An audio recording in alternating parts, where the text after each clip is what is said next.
speak. Hello. I wanted to just kind of get some things off my mind, off my chest that um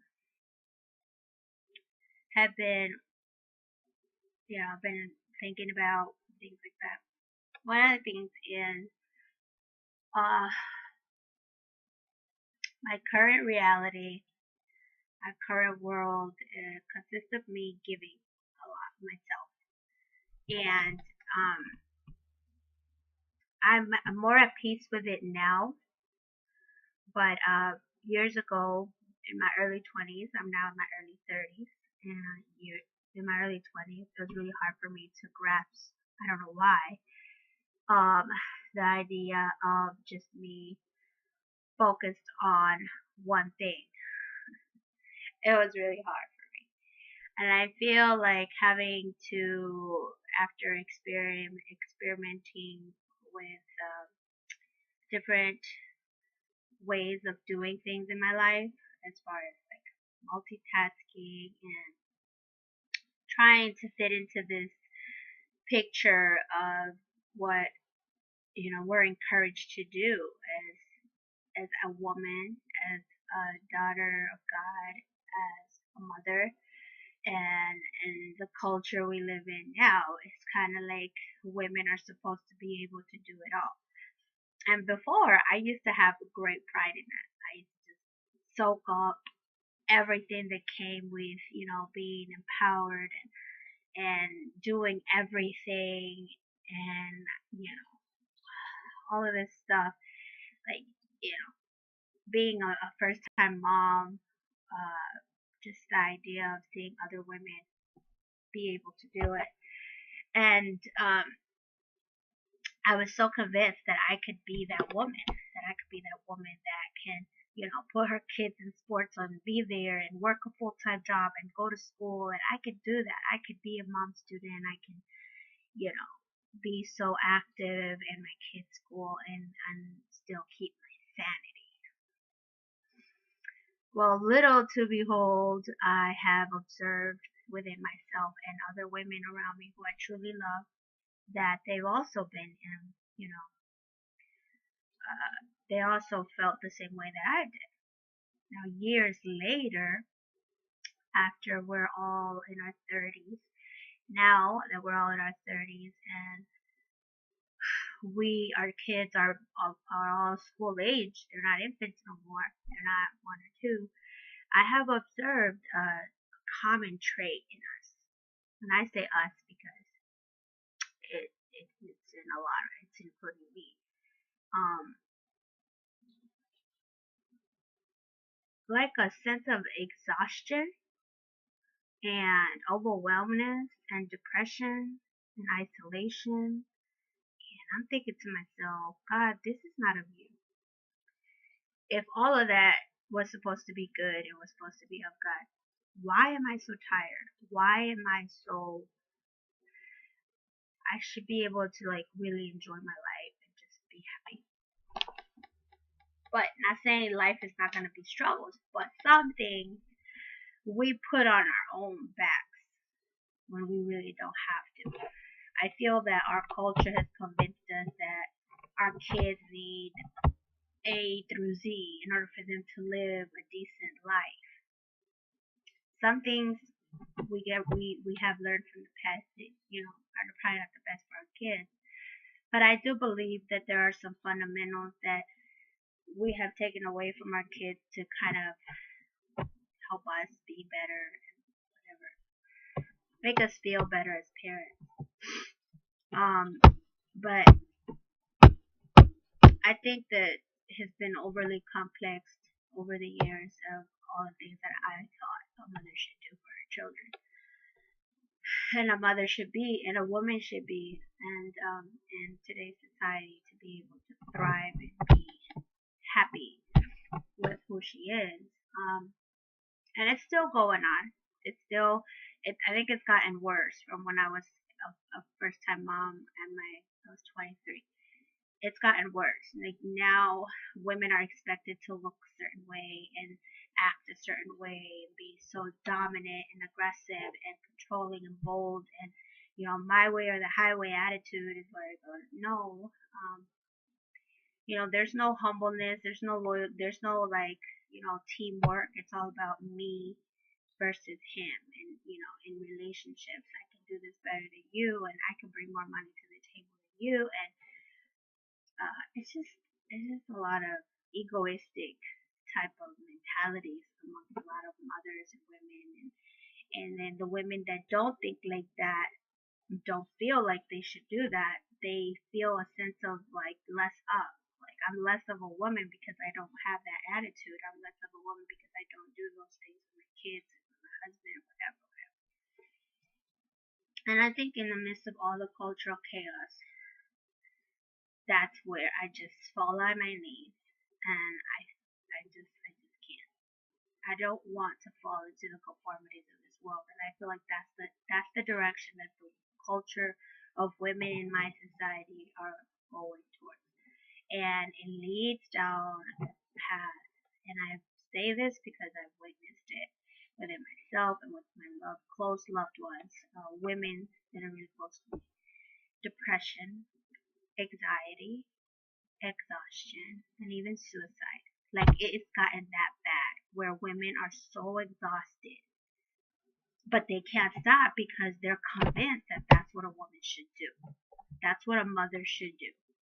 A mother should do her best and do all these fancy dancy stuff and do all these extracurricular activities with her kids, and and then on top of that, be there for her husband and look like a freaking lollipop every day. And it's just all of these high standards of what a good woman should look like.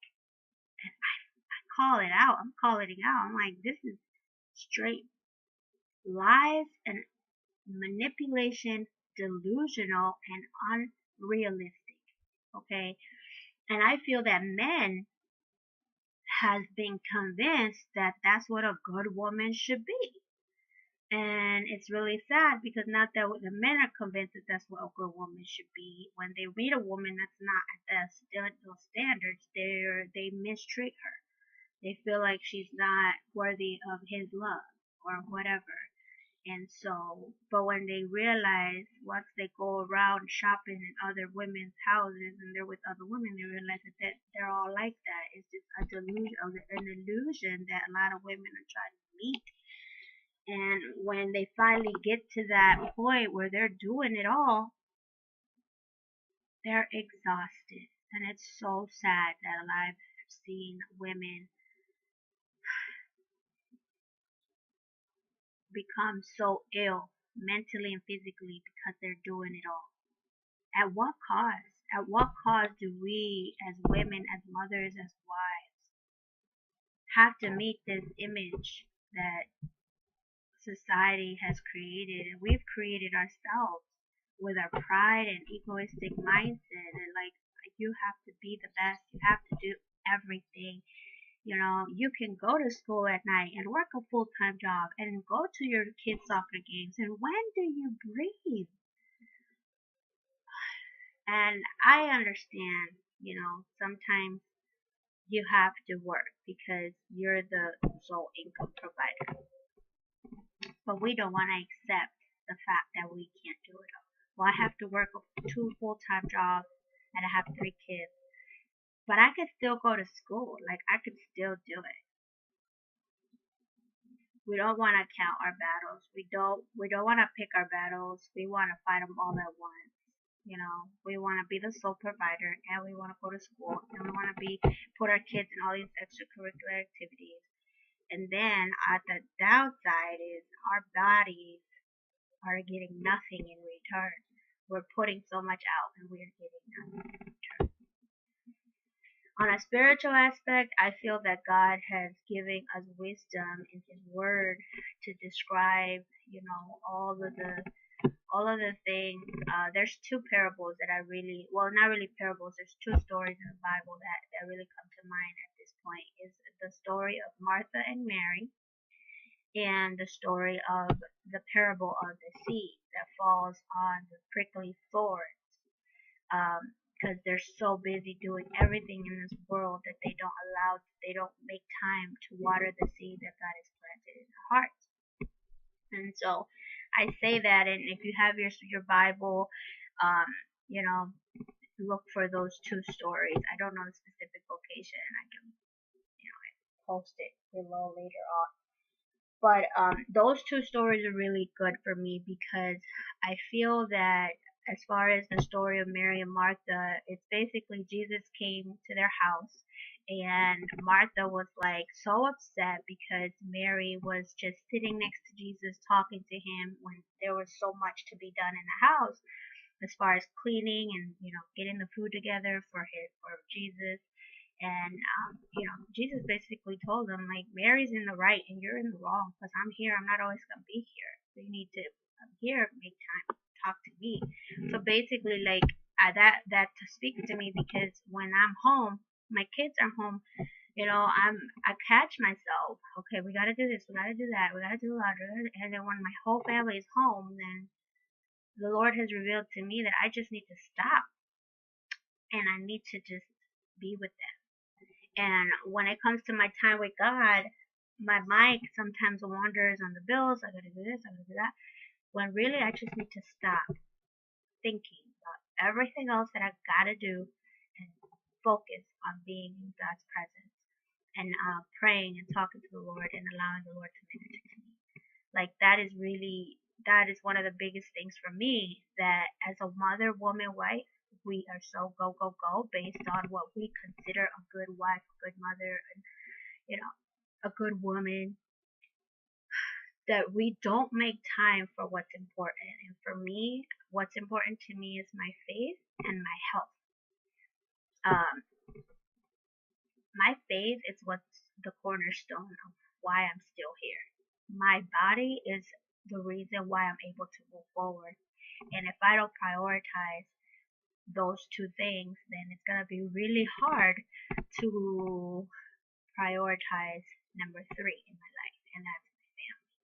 So if I don't have my faith, if I don't prioritize my faith, my body, or my health, and it's going to be hard for me to even do number 3, and that's family. It's really important for us to understand that you can't skip that, because if you're spiritually unstable, if you don't have a cornerstone, a foundation of a resource, a refuge of where you can grow, where you can go to grow spiritually and grow in understanding and go for comfort and counsel when you're in the midst of chaos, where are you gonna go? That's why a lot of us women are depressed. We're thinking of offing ourselves because we're so tired of giving. Because you're not giving to yourself. But who are we to blame? Our kids, our husbands, our society, our job? No, it is nobody's fault but our own. We have to take accountability for why we are so exhausted. We have to take accountability of why we can't pay attention to our health. Like, stop blaming other people and focus on what you're not doing for yourself. It's not a bad thing. It's a good thing. And for some reason, there's this manipulation that if you take care of your health, you're being selfish. It's so idiotic. And it's a lie of the enemy that he's put into the minds of so many women, including myself, tried to convince me, and has in the past, and I fall into that temptation of convincing myself that if I don't do this for my kids, I'm a bad mom. If I take 30 minutes off my day to be alone and breathe and pray, I'm a bad mom. Like, I have to be all up in my kids' face and my husband's face. And it's just, no, that is so false. It's such a false thing that we need to start putting into, we need to put that in its proper place, and that's out of our mind. Not here or here. It has to be, it should not be in your mind. You have to make time for yourself and take care of yourself. Okay, and I'm not talking about, go shopping and getting your nails done and looking pretty. Ain't nothing wrong with looking pretty, but that's not the core. That's not what I'm talking about that you should take care of. I'm talking about the heart and the mind and the body. Okay, you can dress a body cute and fancy all you want, but if it's if it's not healthy, then what good is those looks? What good is your appearance gonna be if you are not, if the inside is all messed up? What good is a beautiful jacket if you don't even take the time to eat food that's going to be nutritional for you, or to go and do something for your body that's going to help you strengthen your muscles and prevent your body from getting arthritis or fibromyalgia or something.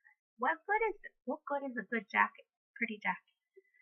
I just don't get it. Like, there is nothing wrong with looking pretty, but if you are focused more on buying things to cover up your body than you are focused on getting your body healthy and strong and putting things inside your body, there's a misprioritization that we need to fix in our culture. And as women and mothers and wives, that's so important for us to do.